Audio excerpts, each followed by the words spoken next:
Gaun cinta Laura saat hadiri festival film disorot sebut terinspirasi Nyi Roro Kidul. Gaun cantik yang dikenakan oleh Cinta Laura saat menghadiri festival film Cannes mencuri perhatian.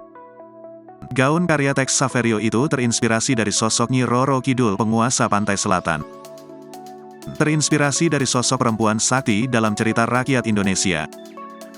Dia adalah Ratu Pantai Selatan, anggun, berani, dan menawan, tulis Cinta.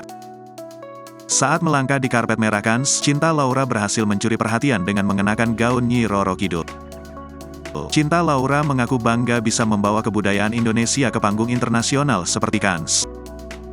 Sangat bangga bisa mewakili Indonesia di karpet merah Festival Film Cannes mengenakan karya yang sangat indah yang menampilkan warisan indah kebudayaan bangsa, kata Cinta.